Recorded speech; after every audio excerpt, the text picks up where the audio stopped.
Hey, what's up? It's Jim, and today I'm going to do an update video.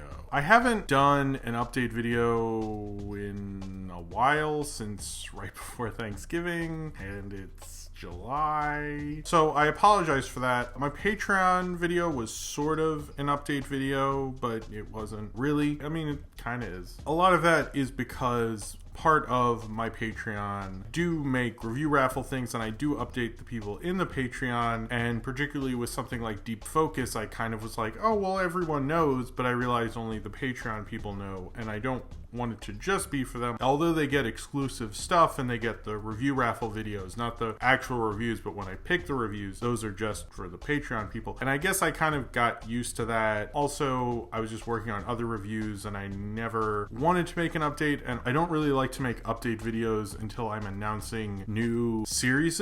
And since I haven't needed to make one until just now because new series are starting and I really need to make one, I just kept kind of putting it off. But Deep Focus, I should not have put it off. Obviously, you know by now that Deep Focus is my new series to pick a topic in a film or animation and movies and talk about it at length. And it's a different format for me personally. I like doing that. I did it with the first one being, did Disney hold back animated features? And the second one being the evolution of nostalgia and blockbusters. That series will continue. I want to try to do it monthly, but I really like to get very much into the topic. I actually discuss it with other people. It's very much a labored over topic before I get into it. It's research wise, it's even more extensive. I do a lot of research before the reviews, but this is like reading a lot of articles, reading a lot of theories, seeing what's out there, talking to people. Like Matt Berry was credited with the evolution of nostalgia and blockbuster because he helped me came up with an idea that I actually used. A lot of it is people just checking through my notes. I just want to make sure it's as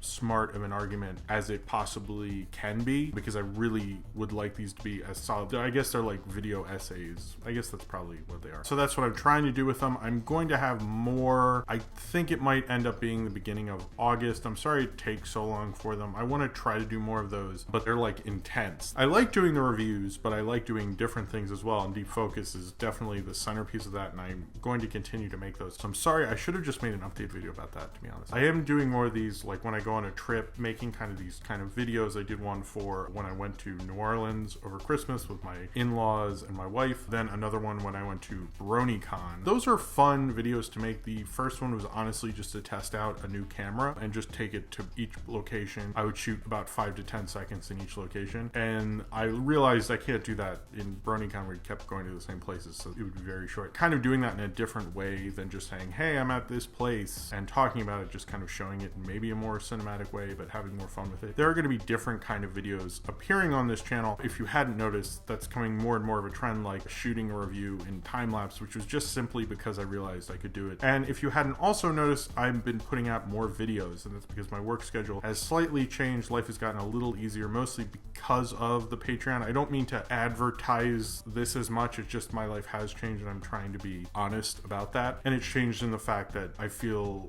like I want to get more stuff out. It's motivated me, but it's also let me be able to work a little less. It's made me feel more energized and want to work less, but work more on the videos. So that's why instead of going 2 to 3 to maybe 4, it's gone from 4 to 5 a week, which is something I'm really trying to strive for, which makes it hard with Deep Focus because Deep Focus is so intensive, and once I'm in it, I kind of have to get it done till the end. So that's kind of my own thing. I probably shouldn't do it that way. It's probably a little suicidal, but so some weeks it might go down, but when I'm not editing a Deep Focus, I think you can probably tell when I am because the videos go down. But when I'm not, I want to get as many reviews out as I possibly can. But because of like my odd schedule and working on other videos and things, there is a bit of a backlog. I have things like The Nice Guys, which is already shot. I just need to edit it. Same with The Lobster. Those will be done before the end of summer. I do not know when because they're both so fucking late. I'd imagine The Lobster would become before The Nice Guys, but The Nice Guys will hopefully be done before Labor Day so I can do a best of summer. I don't know if Nice Guys would make it into my best of summer list, but it's still a review that I have done. I don't really like to do things that late. It's fairly unusual for me. that's just because I'm trying to get things out, and I have various series going on. I have Deep Focus. I have all these things that are very time specific, and when I'm already late on something, I don't want to like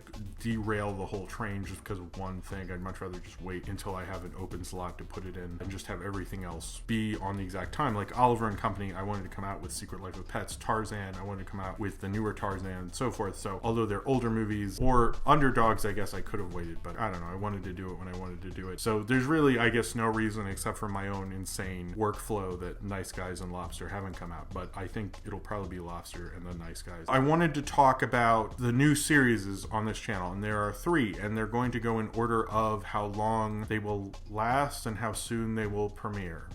Does that make sense? Sorta, I guess. Because the first one's the longest and it'll start the soonest, and then the second one... Does that make sense? Probably doesn't. Probably none of this makes sense to anyone but me, but that's cool. But basically, here's the deal with all that. So, the first series is going to be a new series called Cult Movies, and once a month I will review a different cult movie. This was brought on because my wife and I were kind of doing a lot of spring cleaning and getting rid of a lot of stuff and storing a lot of things. That's why the bookcase has kind of changed. I also need to make a new end card, which I'm sure I haven't done at this point, so sorry. And I realized I have a lot of cult movies and kind of rare, stranger cult movies, and I've never been one to want to do like what a lot of people do, is review just bad movies. And I don't mind doing that if it's like a newer film, thus Underdogs, I guess that doesn't count, or something that people are like, can't believe I'd review, or something like that. But I like reviewing cult movies, and it's always been something that interests me ever since I got into movies, was doing things like cult movies and the unusual kind of films, and that's something I've always been interested in. And I kind of just want to do it because I think it would be a cool series for this channel, and be a cool thing to talk about, and be a cool thing to revisit. So I don't think I'll be doing too many that are more of the mainstream cult movies. I'm going to be doing some deep dives. A lot of this is because I did the John Waters series, which also, as a kind of announcement with that, the Hairspray musical will happen in December because of the NBC Hairspray musical. I thought it worked better with that, or the musical movie, I mean. And then I have not been able to find a copy of Lust in the Dust, so as soon as I see that, even though that's not a John Waters movie, that's a Divine movie, but that'll happen at some point. You know, every month I do an animated film that's not a new release, and a lot of times it's related to a new release, but like Ralph Bakshi would still be in the animated film, and if it's a cult film that's animated, to me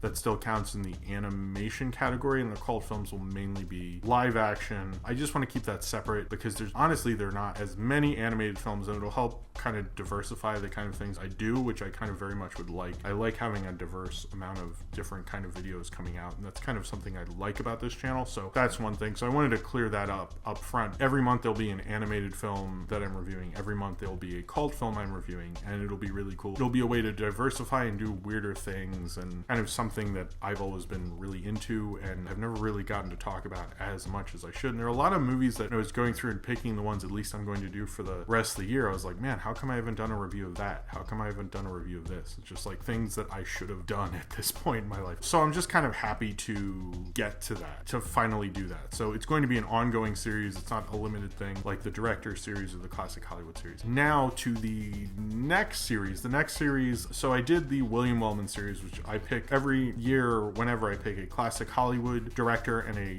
more modern Hollywood director. I will get to the second one, but the classic Hollywood director is a little different, and it's going to be a long series. It's going to last way longer than this year, and it's not going to be like the William Wellman series, and it's not going to be like the Road Movie series, which I'm kind of like doing a smaller classic Hollywood series between these longer ones, because in classic Hollywood these guys made so many movies, and to really like attack their whole filmography you kind of have to really, it takes a while basically. And one person who I've always wanted to do is Buster Keaton. So I'm going to do Buster Keaton, but I'm not just doing Buster Keaton as a director, because that doesn't really tell the full story. I'm going to do Buster Keaton as an actor and a director, so you really get the full length of his career. I'm starting with the Fatty Arbuckle shorts, and there's a lot of those, and then making my way through his filmography. This will probably take a while. Expect me to be doing this in 2018 or something. It's going to be cool. It's going to be a very deep dive into Buster Keaton. In terms of his early career, there's certain things I will do. There might be other ones that I don't, but I haven't really gotten to that. But it will be an interesting series. I haven't gotten to do as many silent films as I will have done with Buster Keaton, so that'll be interesting. And do it in a very much a different way. I'll probably have over 10 reviews before I get to anything he ever directed, but I'll be able to talk about Fatty Arbuckle. I'll be able to talk about other films that he was involved with. So I'm actually really excited. It's an interesting place to take the classic Hollywood series, and I really wanted to get into another deep dive of a classic Hollywood figure, and I think Buster Keaton's someone who I've always liked. I have a cat named after him, for God's sake. It's just something I've always wanted to do, and I've seen most of his filmography before. There'll be certain periods where I'm seeing them for the first time. Some I've seen several times, some I have only seen once. It'll be really an interesting series, but it'll be probably different from Wellman because I know where the career goes, so it's going to be interesting. But if you've always wanted to follow Buster Keaton's career and understand it more, this will be a great opportunity for you as well. I will try to find links to some of the shorts if I can find them online in that, and we'll go through that, and it'll be an interesting series, and I'm actually very excited for it. I think it'll be really cool, and that will premiere hopefully this month as well, at least the first one. And then the next one and the last one, and this is the more modern director, and he's not really a modern director in terms of someone who's still alive, but I kind of considered modern meaning from when New Hollywood or the 70s Hollywood started, although this is kind of before that too. So it's kind of rules that make sense only to me, and that's cool, but it's kind of like there's classic Hollywood and then there's kind of the people after classic Hollywood I consider more modern, although again doesn't make a lot of sense, but to me it does. For the more modern director, I'm going to do Sergio Leone, and that will start in September. I'm kind of holding it off because I want to get the cult movie thing going, I want to get Buster Keaton going, and then I want to get into Sergio Leone. Sergio Leone I think will probably take about a year, just because some of them need a lot more attention because he made so many like uber classics. I might need to watch them several times. I might do other films that are related to that. There's a lot of ideas I have with that. It's not as fully formed as the other two because it's a little farther off, but I'm very excited about the Sergio Leone series, and I've never really done a Western director. Wellman certainly did some Westerns, but I'm excited to do the director who kind of changed the way we do modern Westerns and changed filmmaking in general. And Sergio Leone's always been someone I'm interested in. He's someone who I've seen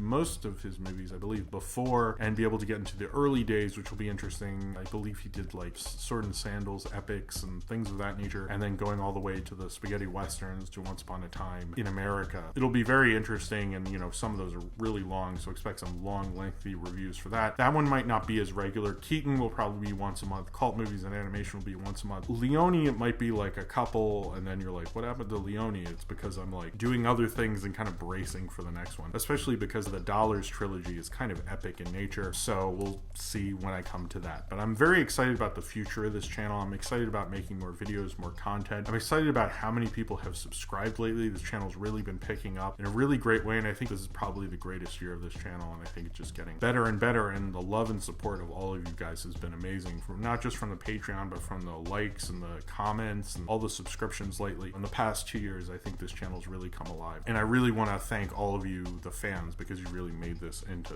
something. I've made the content, but you guys are the ones who've gotten the views and gotten it to where it is, and it's kind of overwhelming. It's kind of amazing. I wanted to do a few links. I made a film with Matt Berry called Home Invasion or Night Before Christmas because it came out around Christmas. I feel like it kind of got forgotten. You should check that out. Matt's also helping me with Deep Focus, and if you like the previous collaborations together, you should check that out. Other stuff, I did 3 the Anthem Podcast since then. One was Oscars thing, so I'm sure you'll totally want to listen to me talk about who's going to win the Oscars now. One was another like kind of commentary thing for Major League, and the other was one just a regular podcast. Recently, when I was in town in Baltimore, I did a lot of vlogs and panels at Bronycon. I'm not a brony, and I've never watched My Little Pony at all, but everyone was so nice, and I had a really great time at the convention. I will have links to at least the Bronycon vlogs and stuff that I know that I appeared in. There was like so many cameras going on. I'm sure there's a few I'm unaware of, but at least if I spoke in them, if I'm like in the background, don't link it below or anything. If I am, please let me know, because I will put you in a playlist. I will like it and all that stuff. But I was in a lot of ACRacebest videos. All the panels are on YouTube, so if you want to check them out, Riffing is Magic, Whose Line Is It Anyway, or Whose Line Is It Anyway, I guess. And then the POS Semi-Perfect Podcast meetup, which was awesome. And it was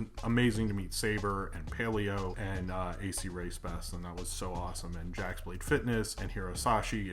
I had an amazing time, and I'd never been to a convention before. I'm not going to link POS Podcast and Pizza Party because you can just go to the podcast playlist and check that out, and I recommend that you do if you want to check those out, because I used to go through them all, but it's been so long, let's just forget about that. I think I got everything, and I think I've updated you on everything, and I hope that you're excited for the future of this channel, because I very much am excited for the future of this channel. If you would like more frequent updates, you would have to do the Patreon thing. For just $1, you can have access to the feed, and you get regular updates from me, the review raffles, and I send out a thing once a week, Thursday or sometimes Friday. Sorry if it's later on Friday, but it does happen once a week, and they are more regular, but but you will still get regular content from me that is un-Patreon exclusive. But if you want bonus content, it is on Patreon exclusive. But I am really excited about the future of this channel. There's going to be more rare movies that I'm trying to see in NYC that I previously could never get to, and now I am, and it's just exciting. And I think the future of this channel is so bright. I probably should wear shades, but I forgot them, so there's just going to be glare in my eyes. But I think it'll be exciting, and I hope you're excited, and I hope you really like this channel, and I hope everything is cool, and that's about it. So thank you very much for watching, and I hope to see you next time, and I hope you enjoy all the videos.